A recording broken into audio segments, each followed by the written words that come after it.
Backstage.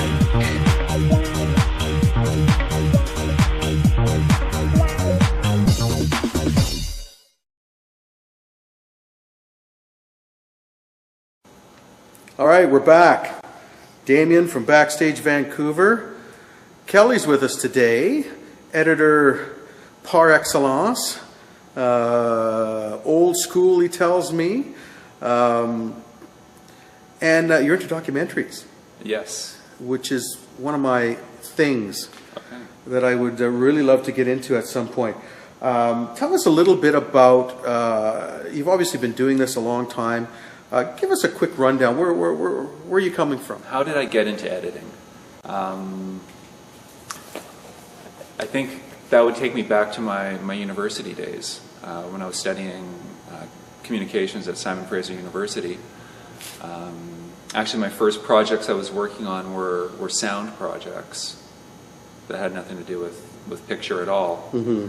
And the very first exercise I did, the instructor gave us an interview. And he said to us, I want you to take this interview. It's this old guy and this old lady, and they're from the country somewhere, talking about this mill. We want you to splice up this interview and make it so that they're saying something completely different using their words, right? But so that it sounds real, right? So this was our exercise, to rejig their words. And this was back in the tape days. So, you know, I'd stand there in the sound studio with my razor blade and the tape, cutting out words like the, mill, water, down the chute, right? And reorganizing these words and trying to get them to say what I wanted them to say. Right. I didn't really know it at the time, but this actually formed the basis of a good amount of what I do in documentary editing. Now, not to say that if I take somebody's interview that I'm actually doing that, but I am a little bit. What I do a lot of in documentary is I clean up their audio so that you can get what they're saying out a little more smoothly. They need a little help. Right. So you're not just a video editor, you do the sound also. My editing, I'd say it's half and half. Mm-hmm. Half sound, half picture. Mm-hmm. Yeah. I think a lot of people don't realize how important audio really is. Yeah, I know there's some editors out there who just do picture, and I don't know if that's so in vogue anymore. I mean, I think a lot of producers are expecting, and broadcasters are expecting, to see the cut go out with a mix on it. Mm-hmm. At least that's the expectation I always have. I would agree. Yeah. So I mean, we send it out with a good pre-mix. Sound design, special sound effects, music, narration, mixed to good levels. It definitely sells it better. Yeah, it's almost like the sound hits a different part of your brain that makes it more real. Would you agree? I do. You know, I think when you're working in film, you've got, well, there's two really obvious dimensions you're working with. One is what you're hearing, and one is what you're seeing on the screen. So you're communicating with the audience in two ways, orally and visually. Now with the sound, the audience has no choice but to listen to it. Right. You know, if you're in a movie theater and you're seeing something on the screen, you can choose to shut your eyes off, right? Like, I don't want to see this, or this is making me uncomfortable, right? You can do that. Or ignore a little bit of static around the edges. Yeah, or look somewhere else. Whereas with sound, the audience really has no choice. You know, and at its most extreme, you can work in frequencies that are going to make the audience feel something. You know, low frequency rumbles or higher frequency pitches, and these things act viscerally on the audience. Right, evoke an emotion. They evoke an emotion, exactly. And I think that's really, you know, I think the sound is the emotional aspect of the filmmaking process, whereas the visual is a little more observational. Right, it's certainly a trigger, isn't it? Yeah. So okay, so you get out of school, right? And what got you into the actual film part of it, and what got you into documentaries? Okay. Actually, well, my very first documentary that I made while I was at Simon Fraser. I was approached by some students who had this club called the SFU El Salvador Student Alliance, and it was during the war in El Salvador back in 1988, 1990, around there. They wanted to know if I'd go down to El Salvador with them to shoot a film about how students down there are being disappeared, accused of being communists and rebels. And, you know, I went away and thought about that, and I thought, well, this is kind of terrifying, right? It's a war zone. I've never done anything like that. So I got in touch with them and said, yeah, absolutely, I'd love to go, right? Like a news correspondent or something. Yeah, I want to go to a war zone. You know, I mean, I was 24 years old, and I was totally into doing this.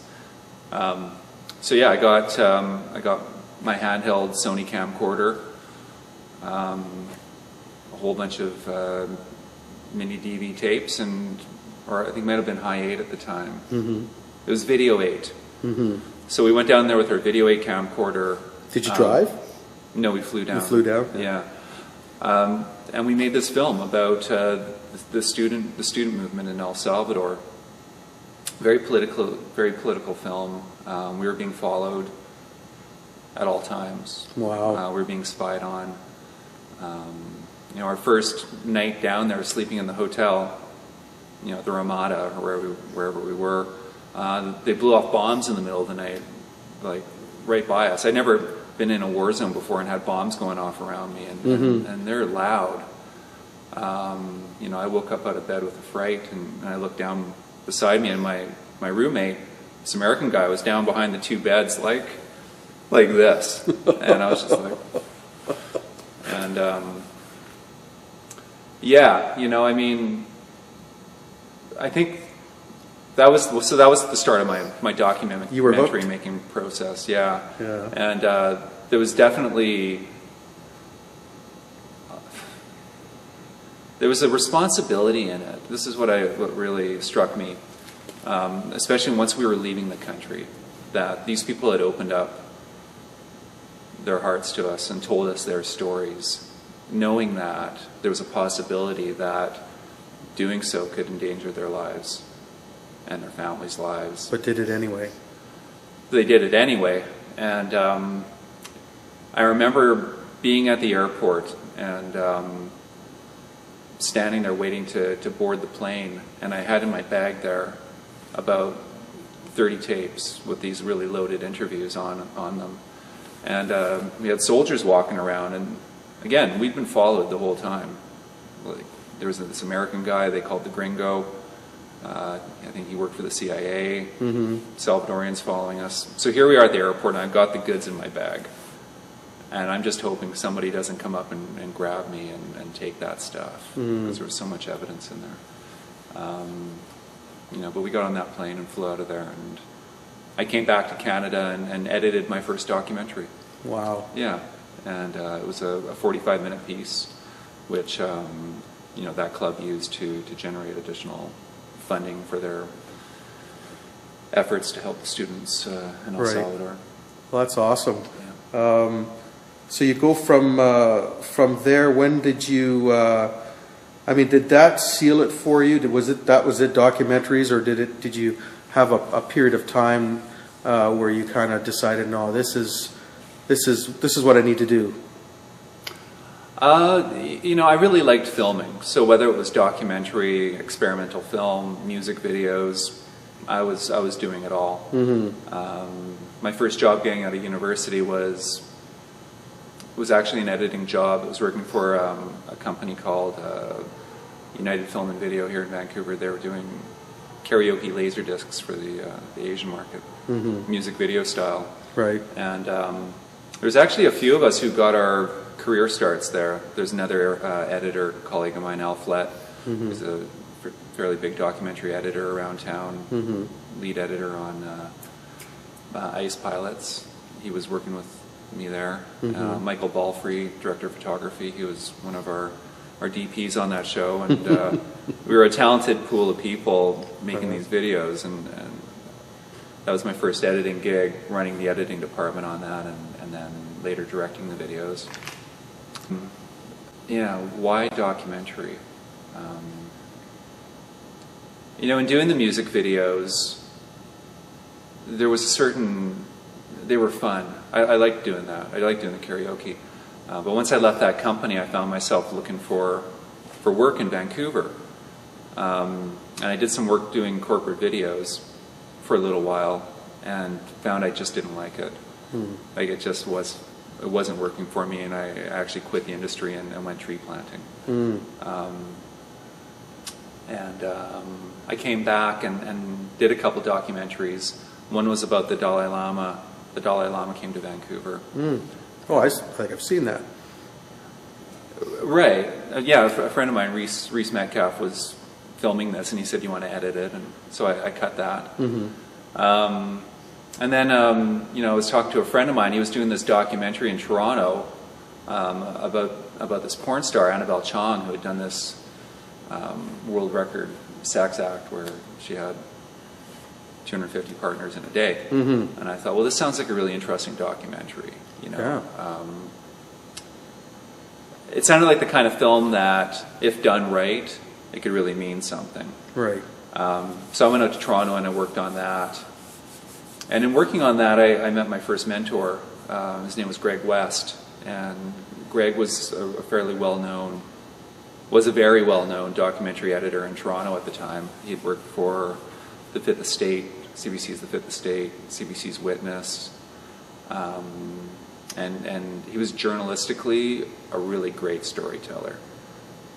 And you know, here I was, 30 years old, trying to do my first feature documentary, which is actually really difficult. It's really to organize all that footage and figure out the story. You're not just cutting; you have to figure out the story first. Well, you've got a director there who wants you to do a certain thing too, right? To a certain degree. Yeah, well, I mean, the director was really on board with the fact that we needed a good story. So him and I worked with Greg West, who really mentored both of us in the storytelling process. You know, of course, Greg West had been mentored by the journalists he was working with at CBC's The Fifth Estate. And what I learned from him, I still use today. You know, and he taught me how to organize my material in ways that would allow me to get in there and find the story. I'm working on a documentary right now, an independent documentary, where I'm employing those same storytelling techniques. I'm sharing it with the director. Right. And it's those storytelling techniques that really, because with documentary, it's all about the story. Right. You know, you can make it look really good. You can put in some like fast motion effects and some cool animations, some great music, sound effects. All those bells and whistles are nice once you got the story down. Right. But the audience really wants to hear a good story, and they really don't care if all those bells and whistles are there. Right. It might hook them a little at first, but if there's no substance, you know, you're spinning your wheels for nothing. Absolutely. Yeah.